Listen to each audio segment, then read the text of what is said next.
Hi. Well, this video is going to be totally different than what I had originally planned to do for my anniversary video. Coming to you on an absolutely dismal rainy day.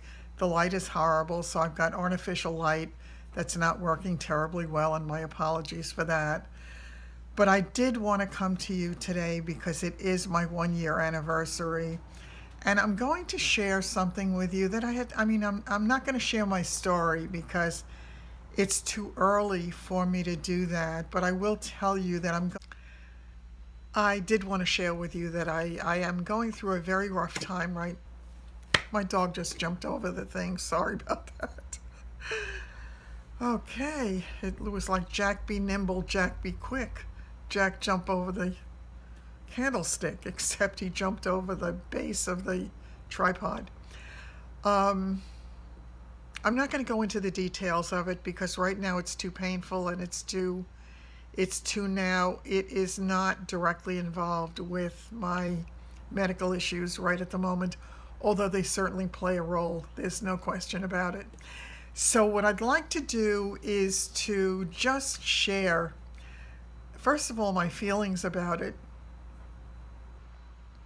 And my feeling is that I have said it before, and always post-experience, I have known that the toughest lessons that I've had to learn in life, that have been the most painful experiences of my life, have really led me to a place of greater knowledge and greater understanding of all the things that I did that brought me to a certain place in time. So I trust in the process, but it's still hard to go through. It's kind of like trying to swim through muddy water that's way above your head.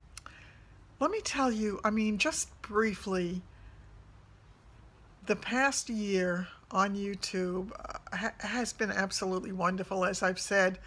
There have been so many things that I've learned about the process, about how wonderful people can be, and occasionally about how not so wonderful people can be. But the truth is, every one of us is struggling through life. And sometimes where we are in life doesn't show to other people. So if we react in a certain way, people may not understand it. So I'm going to hold myself to the same standard that other people sometimes may come across as less than caring, when in fact it's not that at all. It's just that they're dealing with their own issues that they've got to assimilate into their worlds, and they've got to manage one way or the other.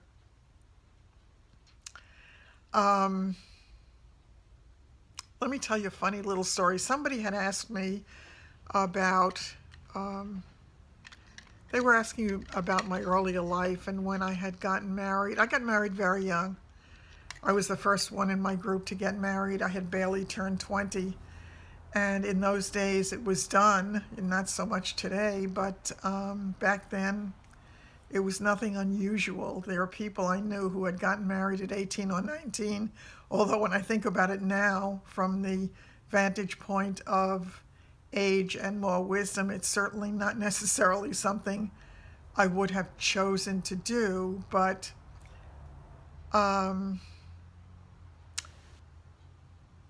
somebody had asked me what my son does, and I will tell you that he's in a very good place now.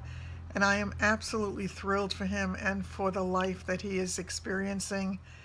And I could not wish anything better for him than what he has right now in so many ways. He has a job that he loves. He really enjoys doing what he does every day of his life. And he has somebody that he truly loves who really cares for and about him. So all of that is a gift, and I am very happy for him. But let me take you back just a little bit to a time quite a number of years ago. Actually, it was before, I believe, before 9/11. Because 9/11 is when things went totally awry for him. My son had thought about being a filmmaker for a long time, and as I've told you before, my life kind of revolved around the world of movies and theater and all of that most of my life. So it was nothing unusual to me. And I had gone to performing arts high school, and I was solicited for roles both in the movies and on Broadway that never quite worked out. And I suspect it was not meant to be for me in this lifetime. And I get that I was being helped. Sometimes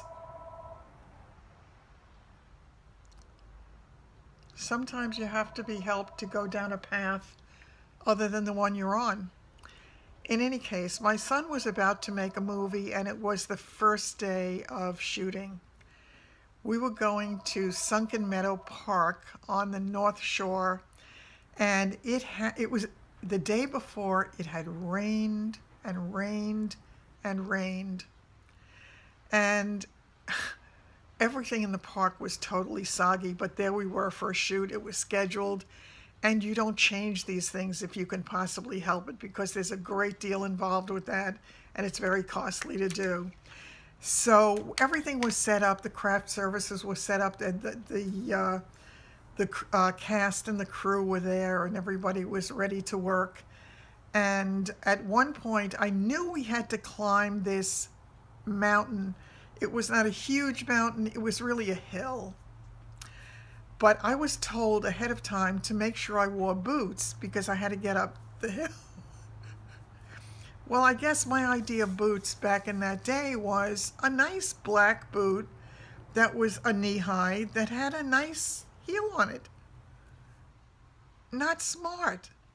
So I remember at one point, as I was trying very hard to get a grip on this hill and get up there to the top, I suddenly felt a hand below my butt. It was my son giving me a little hoist up to get me out of the rut that my heel had dug into the side of that hill. So I learned a good lesson that day, and it was really, really funny. So I thought I would share that little story with you. It's just one of the many little tidbits of a lot. Maybe I should call it my life gone awry. In any case, I am so happy to have you with me on this road, wherever the road takes me, and I'm grateful for every one of you. I think I'm blessed by having the best group of people in my tiny little corner of the YouTube universe. So thank you so much. Thank you for hanging in with me through the first year, and hopefully we'll get better and find some nice things to share going into year 2. And I'd be very happy to be sitting here with you at the end of this and saying, wow, we made it through our second year and look where we are. So take care. Have a great day, everybody, and I will see you very soon.